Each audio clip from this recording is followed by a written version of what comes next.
Well, good evening. This is Pastor Micah with the Abide in Love Church. I'm so excited that you have come back to join us on this evening. And as you can see, we are in another setting, but I'm certainly excited about having this conversation with you on this evening. This is our Wednesday evening Bible study with the Abide in Love Church. And I believe that I have some encouraging things to share with you on this evening. I want to start by taking you to 1 Kings, the 19th chapter. Let's go to the 19th verse. The Bible tells us, so Elijah went from there and found Elisha. Now I want to stop for a moment. I'm talking about two different people. Elijah, E-L-I-J-A-H, went from there and found Elisha, son of Shaphat. He was plowing with 12 yoke of oxen, and he himself was driving the 12th pair. Elijah went up to him and threw his cloak around him. Elisha then left his oxen and ran after Elijah. And the Bible says, let me kiss my father and mother goodbye, Elisha said, and then I will come with you. Go back, Elijah replied, what have I done to you? So Elisha left him and went back. He took his yoke of oxen and slaughtered them. He burned the plowing equipment to cook the meat and gave it to the people, and they ate. Then he set out to follow Elijah and became his servant. I want to continue talking to you about developing and walking in the spirit of excellence on this evening. And I want to talk about it in the context of picking and developing or picking the right mentor for your life. I think this is a conversation we definitely need to have. And I have my notes on my phone, so you'll see me referring to that. But a lot of times your pursuit of excellence is accelerated or stifled based on the advisors, friends, and mentors you have in your personal life. Let me say that again. A lot of times your pursuit towards excellence or towards your goals can be accelerated, or it can be stifled or hindered based on the people that you have in your life, speaking into your life, being a part of your life. You know, picking the right mentors is extremely important. Associating with the right types of people is extremely important. Let me take you to another scriptural passage here, still talking about Elijah and Elisha. And let's go to 2 Kings, the 2nd chapter, starting at the first verse. The Bible says, when the Lord was about to take Elijah up to heaven in a whirlwind, Elijah and Elisha were on their way from Gilgal. Elijah said to Elisha, stay here. The Lord has sent me to Bethel. But Elisha said, as surely as the Lord lives and as you live, I will not leave you. So they went down to Bethel. Now, Elijah, E-L-I-J-A-H, was mentoring Elisha. And Elisha would not allow Elijah out of his presence. He would not allow anything to stop him from receiving the instruction and the guidance and the wisdom from his mentor. And this is a big part of today. A lot of times I see people who want to have so much success, but they have no mentors, they have no books that they're reading, they have no one that they can draw wisdom from.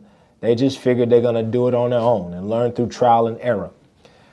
Well, you could probably succeed that way, but it might take you a lot longer. You might go through a lot more bumps in the road than you really have to, because there are certain things you could have avoided by getting the information from somebody else. Somebody explained it to me this way. When you read a book, what you are doing, you are learning from both the good and the bad of that person. You're learning from the mistakes that that person made. Their lifetime experiences are captured in that book. So if you can take a person's 30 years of experience at the age of 30 and add it to your 30 years of experience, then you then combine to have 60 years of knowledge and experience. It's amazing to me how people miss that concept. You see, if you're trying to become an attorney, then you need to find successful attorneys that you may admire and try to learn and glean from them. In my pursuit to become an attorney and becoming an attorney, I would go to the courthouse sometimes just in my spare time and go and watch trials of older, experienced attorneys. And I still do this to today. And I learn what they do well. I learn what they might not do so well. But I glean from that and I put it in what I call my arsenal so that I can utilize it at another time if I need to. And I can't tell you how many times that I've used someone else's secret weapon to advance my case forward. Doesn't mean I have to be like them or talk like them or present like them, but there are certain strategies that you can copy. Let me say this to you. You will never, and I want you to write this down, write this in the comment section. You will never duplicate another person's success until you first duplicate their knowledge. Let me say that again. You will never duplicate another person's success until you first duplicate their knowledge. The problem with our generation is we want everything that somebody else may have without paying the price. You know, a lot of people, they want to have access to people who are successful, but you're not investing in the person you want to have access to. You know, I've even made the mistake. Too many people have my phone number. I'll be honest with you. Calling and texting me whenever they get ready, free of charge. Pull on me day and night. But and the problem with that is that if you have easy access to somebody, you devalue what their worth is in your sight because you have that access. I am available. I am a person who I try to be as reachable as I can possibly be. But there comes a time when you and we have to draw a line and not allow ourselves to be used up and burned out. Because people will do that. They will use you for whatever you're worth and then throw you away and go to the next person. And so you shouldn't expect someone to constantly invest or to pour out if you're not investing back in that individual. You have to show some type of value. You have to invest. Constantly texting and asking questions, and you haven't even bought that person lunch is really selfish. Right? You want their information. You want to get their help to advance your goals, to move forward. But what are you doing to help advance the vision of the person that you're pulling from? What are you doing to help that person or help their vision to move forward? In most cases, the answer is nothing. But it's amazing the things that we do invest in that gives us no payoff whatsoever. And this is what people of excellence do. They find the right things to invest in and the right people to invest in, so that it will pay off dividends and move both the person that they're investing in forward, and they will move forward as a result. So one thing I've also learned is that, you know, every mentor I've had, I've always invested in them. I've bought them lunch. I've sent them a blessing, a gift for Christmas or their birthday, or sent them a cash app. I show my appreciation. I appreciate the knowledge and the information that you share with me. And I don't take it for granted, because if you was to cut that access off, I can't be offended if I haven't been investing in you anyway, or have been showing any type of appreciation anyway. I can't just expect you to do all of this for me and I'm not reciprocating nothing back. That's how people get burned out. But Elijah and Elisha are two people. And Elijah was committed to following the mentorship of Elijah, and he was willing to pay whatever necessary price he needed to pay in order to get what Elijah had on his life. On his life. And when you are looking to glean from someone else, you have to be committed to that. So let me give you some pointers about mentorship and mentoring, or you can even say sonship, that I think will be helpful for you to understand and to know. First and foremost, you don't pick the mentor really picks you. You can pursue their advice, but unless they decide to pour into you, you can't force the situation. Yeah, you might get an answer back through a text or things of that nature, but there are certain people that they are spending quality time with and have chosen to pour into. And a lot of times, those are the people that really appreciate the value and the anointing and the gift that they have. But when you are desiring a mentor, you have to know the difference between a mentor and an advisor. A true mentor has your best interest in mind. Let me say that again. A true mentor has your best interest in mind.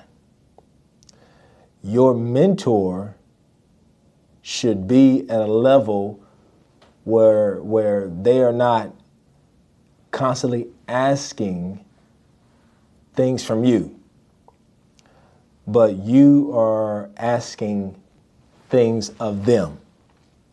So every true mentor wants the best for you, but there must be a level of sacrifice on both levels. There must be a level of sacrifice on both levels. See, you can't constantly text me and want me to write a reference letter for you, want me to do this for you, want me to do that for you, and you're not doing anything to reciprocate any type of level of sacrifice back to me. You can't call me your mentor.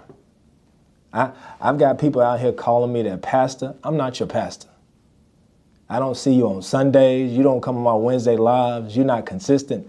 Stop calling me pastor. You can just call me Micah. I got people calling me their mentors. I'm not your mentor. I didn't choose you. You might have chosen me, but I didn't choose you back. And the reason I'm not your mentor is because a mentor and a mentee, they have quality time together. We don't spend time together. You call me mentor when you want to text me and ask me for something. You use that title to be endearing towards me as if it's flattery, but that's not flattery. I take mentorship very serious. So you can call me friend, you can call me Mr. Huggins, but I'm not your mentor and I'm not your pastor. Now, I'm not talking to people that's listening tonight, but I'm talking to the people that don't listen but be texting me all the time. Now, another thing about a mentee is they do the seeking, but the mentor does the leading. A mentor is a leader. Write that in the comment section. A mentor is a leader. You have to be able to take someone somewhere. If you don't know where you are going, you are not a mentor. You might be a big brother or a friend or whatever, but you can't mentor anybody unless you have somewhere that you are taking them. Are you with me? A mentor is someone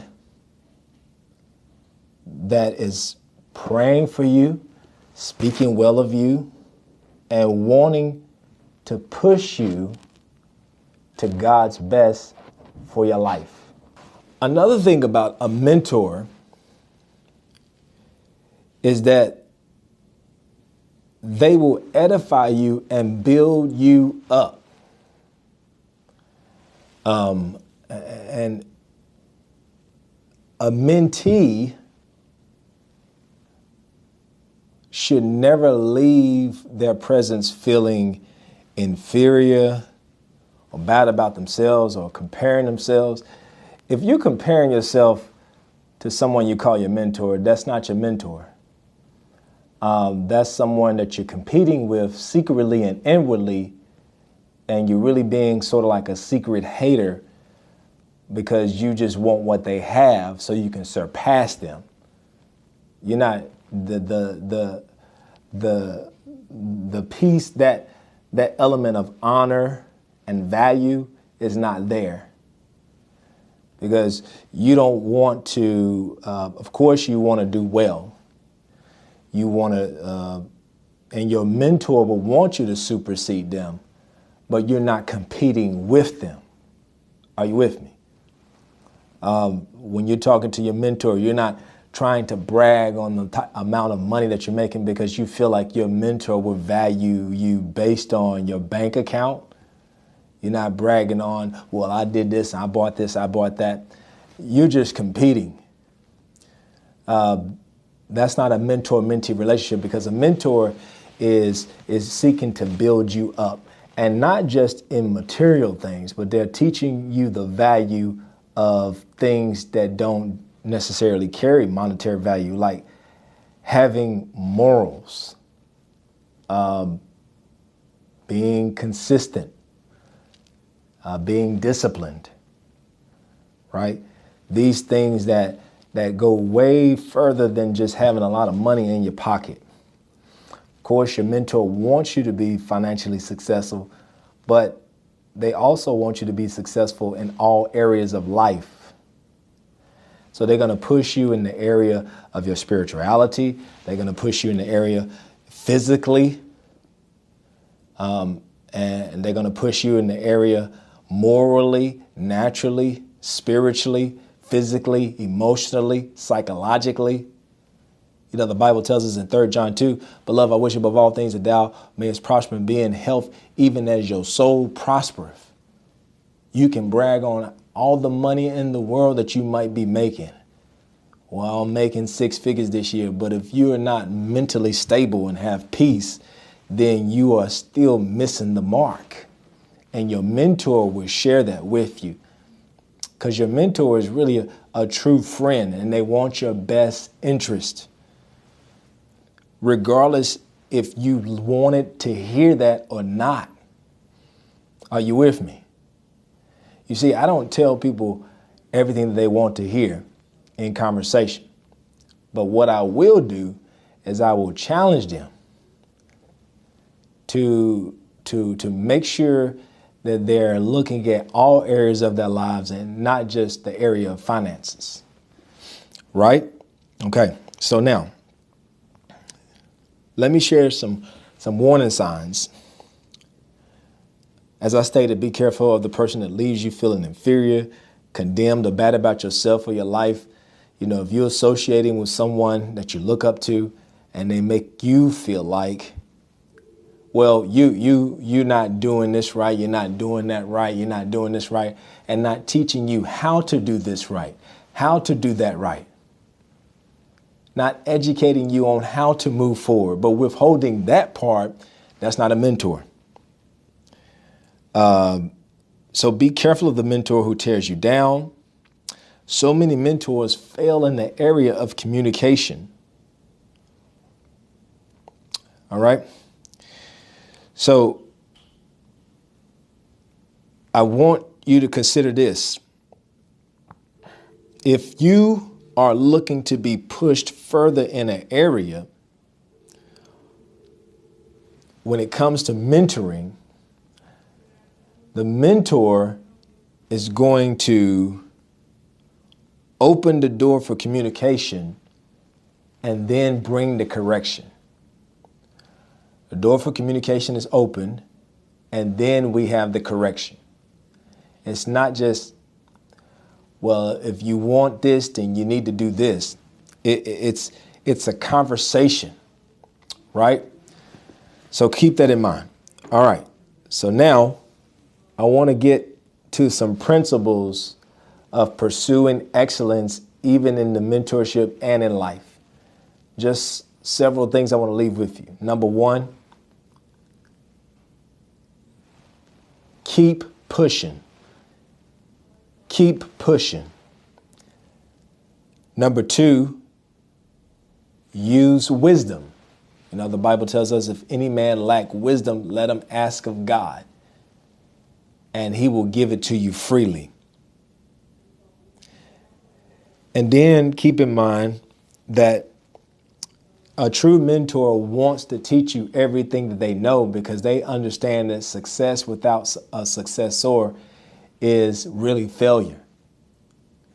You know, I know a few lawyers around here in Guilford County. They don't like to share a lot of information. They're getting older and older and older. We all are getting older. But they're not going to be able to run these courtrooms at age 90, 95. And the question is, out of all the people that they've helped, how many people are really going to come back and say thank you?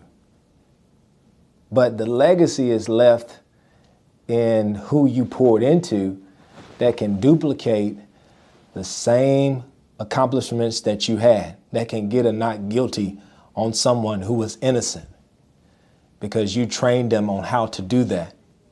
And not only that means that you help the thousands of clients that you have helped, but because you trained 12 lawyers to and equip them to do the same type of thing, then you can add the thousands and thousands upon the people that they helped as well, because of the fact that you helped them to learn how to do what you did. That's what we call legacy. But if you want to carry all of your success with you, first of all, that's selfish. Second of all, your legacy will die with you. Are you with me? So these are important things. And then another thing I want you to remember when you're looking at selecting a mentor, I want you to think about that level of tolerance. A mentor, now I know that different mentors have different personalities, but they're not so quick to throw you away because you missed the mark. They have tolerance with their time, tolerance of your weaknesses and your personality. But that goes back to the fact that they chose you. They had some sense of you in the first place. Maybe they saw themselves in you. You know, I have a phenomenal mentor in Dr. Courtney Macbeth. He spends quality time with me. He has taught me a lot. I've learned a lot about life, marriage, pastoring, all those things from gleaning from him. And I've had other mentors in my life, but the mentor that I currently have, who is pouring into my life and teaching me a lot, is Dr. Courtney Macbeth, and I thank God for him. But I'm constantly asking him questions. I'll shoot him an email. What do you think about this? What do you think about that? Because I recognize that although I may be an attorney, although I'm very smart, I still need help. A lot of times, we young brothers, we try to do it on our own. We don't want to get help. We don't want anybody telling us anything. I see a lot of young lawyers coming in court, and they look lost. You know that they lost, but they refuse to ask for any help. They're going to figure this out by themselves. But a lot of our success is built on the backs of others. And we have to understand that. You know, it's a hard road when you try to learn through trial and error all by yourself all the time. And that's how you end up burning out, giving up, getting hurt, quitting. It's because the road just becomes too rough. Are you with me?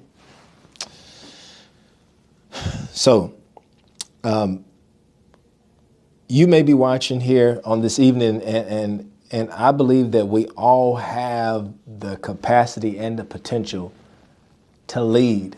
In fact, I have a book coming out later this year, about leadership. And a big part of leadership is the mentorship aspect of that. And I talk about how I believe that we are all leaders in some capacity.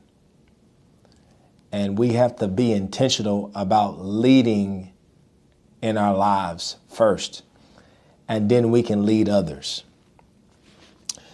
So ultimately, I want to leave you with just those particular concepts, but I just want you to remember that as a leader, as someone in the pursuit of excellence, to try and find you a solid mentor, someone who has your best interest at heart, and glean from them, and then show value and appreciation for what they are giving you in information and time, and then apply it in your daily life. Every single Sunday, every single Wednesday, I give principles, I give information. And then I have people that call me and text me and ask me questions that I literally just preached on or talked about, either on a previous Bible study, maybe on tonight, or a previous Sunday message. They're not listening. They're not valuing my time. Because if they were, they would have already known the answer to the question, because I provided it 3 weeks ago when I was talking about X or Z. But these are the things to keep in mind as you navigate through life and you navigate your road to success. Is find the right mentor and apply what they are teaching you. I hope that I've shared some good concepts with you, and I just wanted to have a conversation on this evening. I appreciate your time. May the Lord bless you. I want you to keep in mind that we'll be back Sunday morning at 10 a.m., 2312 Phillips Avenue, here in the city of Greensboro for Abiding Love Church. And I look forward to continuing part 2 in Conversations in the Garden. We're going to be sharing some good communication tips, even for couples. So I don't want you to miss it. And I look forward to seeing you on Sunday morning. And God bless you, and thank you for tuning in. We'll see you next week. God bless.